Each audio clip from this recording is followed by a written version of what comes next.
merci Madame Menawara. Alors je vais vous demander d'être patient parce que j'ai pas mal de choses à dire qu'on a vues avec notre groupe. Alors reconnaissons d'abord que vous n'êtes pas les premiers responsables de ce mauvais coup fait aux agents communaux. Il est assez facile de taper chez les fonctionnaires et c'est ce qui a été fait exactement encore aujourd'hui. Le point d'indice des fonctionnaires est gelé depuis 11 ans. Ils sont moins payés que dans le privé.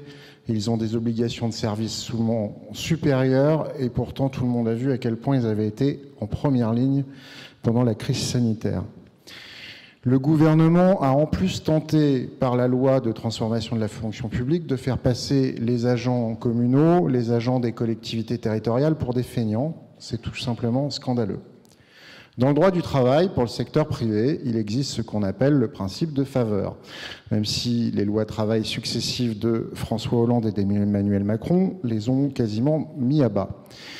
La loi, puis les accords de branche fixent un cadre et rien n'empêche une entreprise d'être plus favorable et de mieux traiter ses salariés que le cadre minimum fixé par la loi.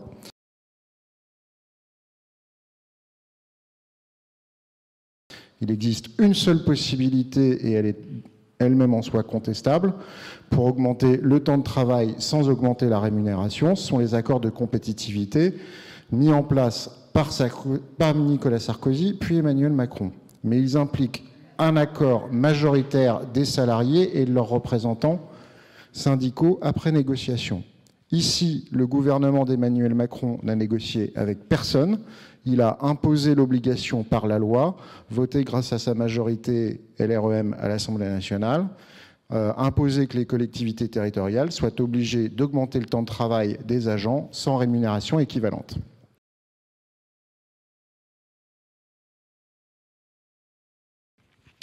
Dans le privé, une telle décision unilatérale s'appelle une modification substantielle du contrat de travail. Une telle décision unilatérale serait immédiatement cassée devant les prud'hommes. Les fonctionnaires territoriaux n'ont aucune possibilité de recours équivalente. Ils sont méprisés en soi et en plus, ils vont perdre en fait de l'argent. Parce que augmenter le temps de travail sans augmenter la rémunération, ça s'appelle perdre de l'argent. Enfin, en procédant ainsi, le gouvernement a enfreint un principe important qui est celui de la libre administration des collectivités territoriales, puisqu'il leur impose une augmentation du temps de travail des agents et leur interdit ce que n'importe quelle boîte privée a le droit de faire, mieux traiter leurs salariés. Par contre, il y a une forme d'irresponsabilité de la majorité municipale qui, sachant pourtant depuis 18 mois qu'elle devrait traiter cette difficulté, a délibérément choisi de ne l'aborder qu'au dernier moment, puisque nous sommes tenus par l'obligation de délibérer avant le 31/12/2021. Sinon, effectivement, comme M. Cuvillier l'a expliqué, c'est le préfet qui prend la main et l'applique à la hache, et certainement pas dans l'intérêt des salariés. En réalité, et l'ensemble des syndicats d'agents de la commune nous ont dit la même chose, vous n'avez réellement commencé les discussions que le 30 novembre.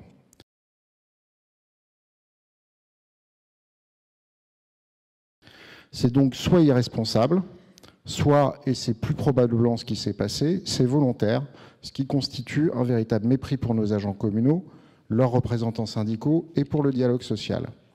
Car tenter de trouver une solution moins défavorable, il n'y a pas de bonne solution avec ce qui est imposé par la loi. Tenter de trouver une solution moins défavorable dans la mise en œuvre de cette disposition, comme de le faire certaines communes, nécessitait plusieurs mois de travail, d'échanges et de discussions honnêtes avec les agents et les syndicats.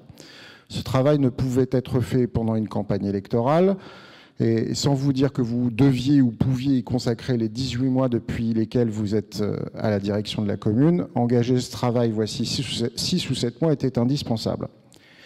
Car proposer une solution à peu près acceptable aux agents impliquait de faire un travail fin sur chaque catégorie de personnel, chaque service, chaque poste, et avec leurs agents, et avec les agents, de discuter avec les chefs de service autant qu'avec les représentants syndicaux des agents. Ce que vous nous proposez ce soir ne peut donc satisfaire les agents municipaux car vous n'avez fait aucun effort sérieux. Il y a une solution pour accompagner la mise en place des 1607 heures. et vous ne l'avez pas envisagée un seul instant, alors qu'elle est pourtant prévue dans la loi, dans les décrets et les arrêtés qui l'ont suivie. Cette solution s'appelle les suggestions. Pour traduire pour les besonnés ou pour les agents territoriaux qui ne connaissent pas les détails de la loi, les suggestions, c'est la prise en compte de certaines formes de pénibilité du travail pour moduler le temps de travail.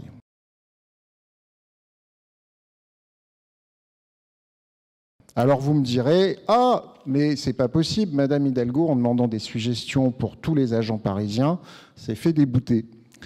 Mais ce n'est pas parce que Madame Hidalgo s'est trompée qu'on est obligé de faire les mêmes erreurs. Effectivement, expliquer que tous les agents, en l'occurrence parisiens, ont exactement la même pénibilité du travail dans leurs fonctions est faux, et donc ça expose au fait que le préfet a automatiquement cassé une telle délibération. C'est pour cela qu'il fallait mener un travail de longue haleine pour déterminer finement avec les agents, avec leurs chefs de service, avec leurs représentants syndicaux,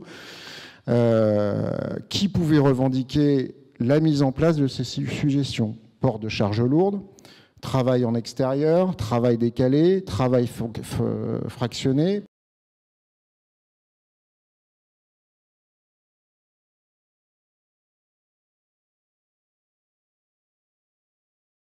Par exemple, pour les animateurs des centres de loisirs, au passage, il n'est pas étonnant que les animateurs de Beson soient plus en grève encore qu'ailleurs dans ces 2 journées de grève nationale des 14 et 15 décembre, vu la façon dont ils sont traités, y compris avec ce cas des 1107 heures. Et quand je vois qu'il y a des vacataires qui étaient là depuis des années, qui ont été tout simplement remerciés au prétexte qu'on allait recaser des agents de la piscine, je comprends qu'il y ait une forte insatisfaction de leur part.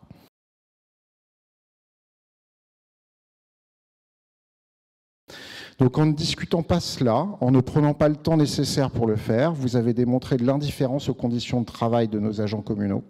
Ces suggestions, si vous les aviez mises en place, auraient permis d'atténuer le vol de jours de congé qu'ils subissent de la part du gouvernement et désormais de votre part. Pour les autres, il fallait envisager une amélioration du régime indemnitaire, car il était inacceptable qu'on impose aux salariés de travailler plus sans être payés pour cela. Or, c'est 10 jours pour les hommes, 11 jours et demi pour les femmes qui leur sont retirés.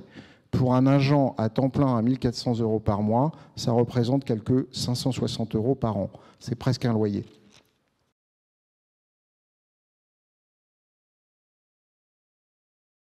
Vous n'avez cependant accepté, à la demande des représentants du personnel, de moduler le temps de travail en passant de 35 à 36 heures ou de 35 à 37 heures et demie par semaine, en contrepartie de 6 jours ou 15 jours de RTT, afin qu'ils retrouvent des jours de congé et que leurs conditions de vie toute l'année ne se dégradent pas trop. 1 heure par semaine, ça peut se répartir. 2h30 par semaine, ça change vraiment l'équilibre de vie. Ceux qui font des sacrifices ici, ce sont encore bien les agents municipaux.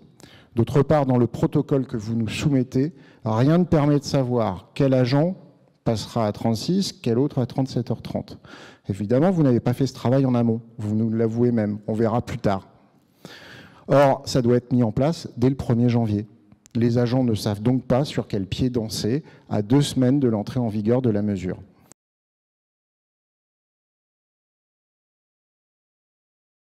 Vous demandez aux élus que nous sommes de vous signer un chèque en blanc sur un protocole le plus flou possible pour vous laisser les mains libres et diriger de manière opaque avec un risque d'arbitraire. Cela et le fait que le travail supplémentaire ne sera pas rémunéré est inacceptable. Donc sur le principe du caractère scélérat de la loi et au regard des conditions inacceptables que vous imposez aux agents, comme un relais zélé des décisions gouvernementales, nous ferons comme tous les représentants syndicaux du personnel en comité technique, nous voterons contre.